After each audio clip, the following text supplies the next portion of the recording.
Hi, everyone, and welcome to the Zero to Empire podcast. On this episode, I have Dr. Noble, and he is the CEO of Derrick Noble Group. And he's actually going about and telling us his story on how he actually became a coach today and everything he's gone through to make an impact on those that he's coaching. Just make sure to stay tuned, watch the whole episode or listen to it, and just stay in tune and be happy. And Derrick, what actually led you to become a coach today? Good question. Well, I was actually doing consulting work in New York City and in Manhattan. And one of the people in the audience one day, I was doing a small group session. One of the people in the small group session was a member of the ICF, the International Coach Federation. And he asked me if I might be interested in getting coaching credentials. I had been doing coaching kind of informally. But I didn't have the official credential. So that's kind of how I got into credentialed coaching. But my coaching career kind of just started by accident. I was doing it and didn't really realize I was doing it. So, yeah. That's great. And can you expand more on what you mean by you were doing it and you just fell out by accident? Was there like a specific moment that called for you? I often tell people that this career found me. I did not find it. It was quite by accident.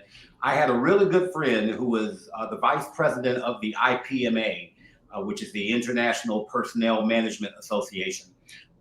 They were having their convention in the town that I lived in at the time, city that I lived in at the time. And their keynote speaker was to be Stephen Covey, Mr. Seven Habits himself. But Stephen had called in sick the day before, actually the night before. He was on to speak that morning. So he called in the night before sick. My good friend had heard me do a presentation on leadership principles. Specifically, it was a faith-based presentation. It was actually a Bible study that I did on the leadership principles of Jesus. And this friend of mine was a member of the church that I was at. So he calls me in the morning and said, Derrick, you remember that Bible study you did on the leadership principles of Jesus? I said, yeah, of course. He said, you think you could come to the convention center and deliver that in about an hour? Oh, and by the way, take out all the religious stuff because this is not a religious organization. And he explained the situation. I said, no problem. I zoomed down there. I kid you not, as soon as I delivered the presentation on leadership principles, and one of the things I often like to say is that principles are universal. So it doesn't really matter what organization you're speaking for, whether it's faith-based, not faith-based, for-profit, not-for-profit. Principles are universal. So if you teach the principle, it applies to any audience. So I basically just taught the principles. As soon as I stepped off stage, Samuel, I kid you not, these HR directors and these members of this organization started handing me their business card and saying, hey, could you come do that presentation for our organization as well? And that's really how my career as a speaker and consultant started. The rest, they say, is history. That's awesome. I'm glad you were able to do that. And that's a crazy, solid opportunity. Yeah. And looking back, how do you think your faith based leadership principles helped you stand out in the business world? Yeah. I still hear from people who are part of my presentations. What's different about your presentation is that it's not just about money and business growth and things of that nature. It's about making a difference in the lives of others. It's about living a life of significance as a leader. And that certainly comes from my faith-based background. It's not just about helping businesses make more money. It's about helping businesses make more money as they're making a difference in people's lives, changing lives for the better, impacting people. So it's not just business without a heart. It's business with a heart. It's definitely business. It's definitely about the bottom line sometimes, but the bottom line doesn't have to just be money. I think the bottom line is about impacting others. So yeah, my background really impacts the work that I do. Yeah, That's great to lead from the heart. yeah. And when it comes to who your ideal clients today, who are they? My ideal clients, I always struggle with answering that question. I've been asked that question before. And I know according to business gurus, you should have an ideal client.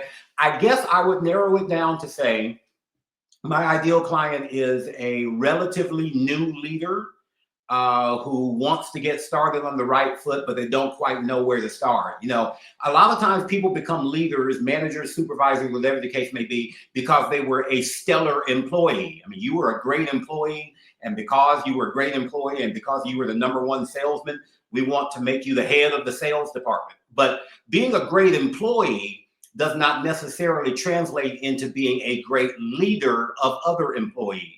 So the people who have been drawn to me and the work that I do have typically been new leaders, people who have been in their leadership position for maybe less than a year.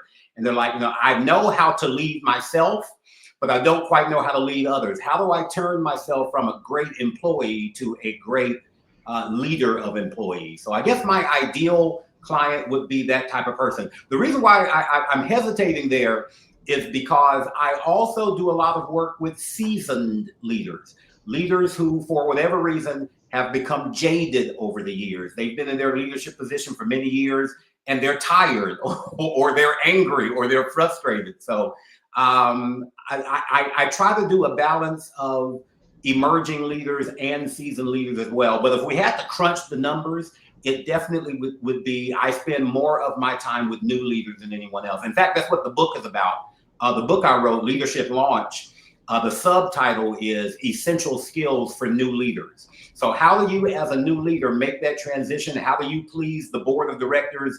And how do you keep yourself from looking out for number one as you had to do it as an employee? Yeah. That's solid. And make sure to go check out his book. And for those employees that are going into leader positions, how do you actually help them secure those early wins in the leadership roles?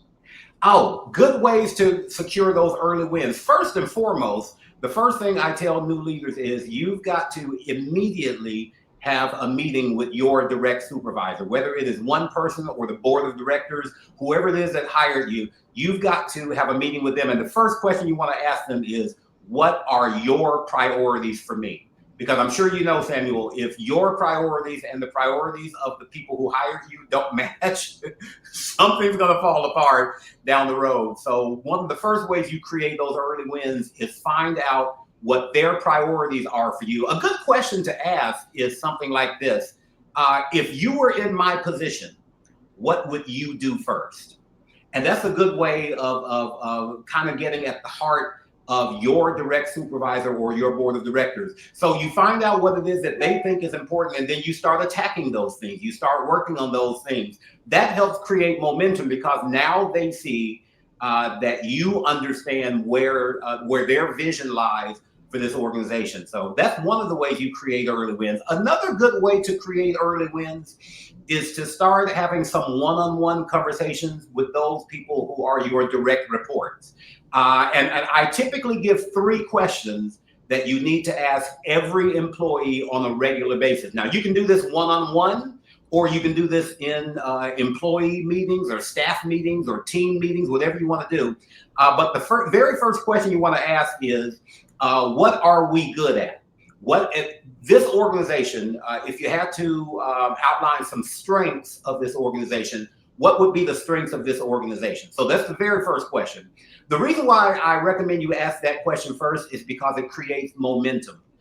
If you talk to an employee and you start by saying, okay, what do we need to fix around here? It starts on a negative footing. And most of the time, if you start a conversation out negatively, that's the way the conversation goes for the duration of the conversation. So I always say, start with the positive. What are we doing well around here? What goes well at XYZ company? And then you want to go to something that gives them the opportunity to talk about some negative things. The second question you ask is, what could be improved here at XYZ company? And then the third question you want to ask is there anything we're doing at XYZ that just doesn't work? Is there anything we're doing that's just not successful? Is there any program we're initiating? Is there maybe a software we're using that just doesn't work? Is there anything that doesn't need to be fixed? You don't need to put a Band-Aid on it. It needs to be removed. So by asking those 3 questions, you can really get at the heart of where your employees are. So again, to recap, if you have a one-on-one with the people who hired you, and then start having one-on-ones with the people you supervise, you'll come out of the gate knocking it out of the park. Yeah. That's solid advice. And what would you say is one of the leadership myths you think people still believe that drives you crazy? Oh, that's a real easy one. And I hear this one all the time. And I heard it from my very first boss when I was coming out of grad school. And that is this: they will only follow you if they fear you. You have to strike fear in the heart. In other words, you have to be a jerk. You have to, in order for people to follow you. Number one, that's terrible advice. And number two, there are too many people who follow that advice and it bites them in the end. If the only way they'll follow you is if they fear you. You might be surprised how many people honestly think that that's solid leadership advice. And that's not. You do not have to be a jerk just for the sake of being a jerk. Now, there are some people who believe that by being a strong leader and by having a very clear vision, that automatically makes you a jerk. You can be a strong leader without being nasty, mean, and rude to people. So you don't have to be jerky to get people to follow you. The flip side of that is you also don't want to be a pushover. You don't want to be the type of person who says, whatever you guys want to do is all right with me. Just make sure you get the work done. You do want to be forceful, but being forceful does not equate to being nasty, mean, and rude. Yeah, that totally makes sense. And there's no need to be rude and mean Not to at get what you all. need done. Not at all. And so you've been doing this for over 2 decades. What actually keeps you motivated to keep learning and improving? What keeps me motivated? The fact that I know I don't know everything. I learned that, by the way, from one of my early mentors, Zig Ziglar. And your audience may be familiar with Zig. If you're not familiar with Zig Ziglar, just do a Google search or go to YouTube and type in Zig Ziglar and learn all you can about him. One of the world's greatest motivational speakers. Of course, he's now deceased. But one of the things that Zig taught me when he was mentoring me when I was just a college student, and it has stuck with me for years, he said, leaders are learners.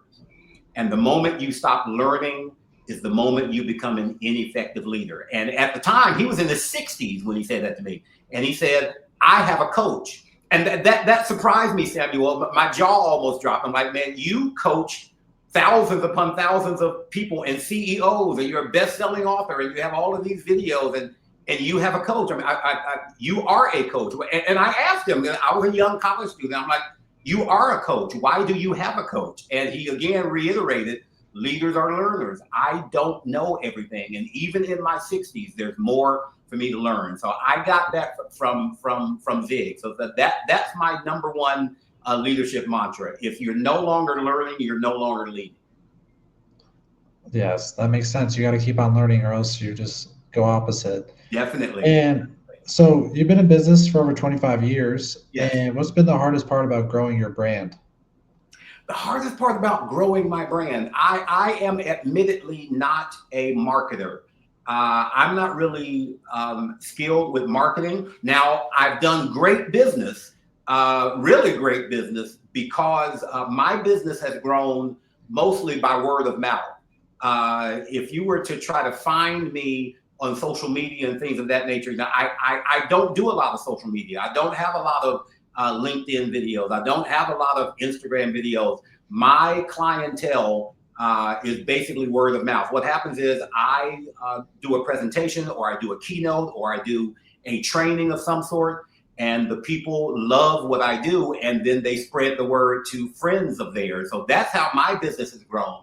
But that takes, I was about to say that takes a lot of work. It doesn't necessarily take a lot of work, but it's easier, I think, if you have some type of program that kind of puts you on autopilot, where you don't always have to be trying to find new clients. They are looking for you. And that's a marketing thing. One of the things that has stuck with me over the years, I won't call the person's name, but he is a famous motivational speaker, world famous motivational speaker. And he and I spoke at an event together. He was a keynoter and I was a keynoter.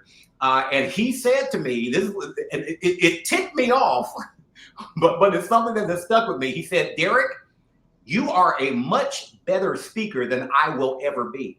He said, you're a great speaker, you're a great motivator, you're a great storyteller.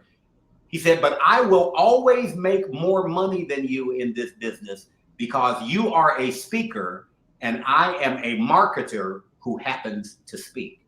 He said, and that's the big difference. He said, I was looking for your marketing materials and I didn't find any marketing materials. He said, now, I'm sure you're doing great business and I'm sure you're making 6 figures, 7 figures, whatever the case may be. He said, but I will always be making 7 and 8 figures, and I'm not as good of a speaker as you are, but I'm a better marketer than you. You need to learn how to do marketing. And that has stuck with me. And I have talked to some people who are good marketers, but honestly, Samuel, nothing I've done in marketing seems to have established the results I wanted. I've hired PR firms, and really very little came as a result of my work with those PR firms. So I guess I've kind of been burned there. So I guess the most frustrating thing for me over the years is I wish I were better at marketing. I don't necessarily know if being a better marketer will help me to grow my business anymore, because it's going well. But I would like to know more about marketing and branding, certainly. Yeah, it's very informative. And so when people or those that are actually interested in becoming a client of yours, where can they find and reach out to you by? Best way to reach out to me is my website. It's DerrickLewisNoble.com. That's DerrickLewisNoble.com. So go to my website, and everything you need is on the website. My direct email address is Derrick@DerrickLewisNoble.com. So also my handle on LinkedIn, I reach out to a lot of business leaders on LinkedIn. So I'm Dr. Derrick Noble on LinkedIn. So you'll find me there. You'll find me there on Facebook. But the best way, go to my website. You'll see my highlight video on my website. You'll see testimonials. You see how to contact me, all of that stuff. So the website is your first and best bet. That's awesome. Well, thanks for being on the podcast, Derrick. Everyone that wants to go check him out, make sure to do so. And I'll see everyone in the next episode of Zero to Empire.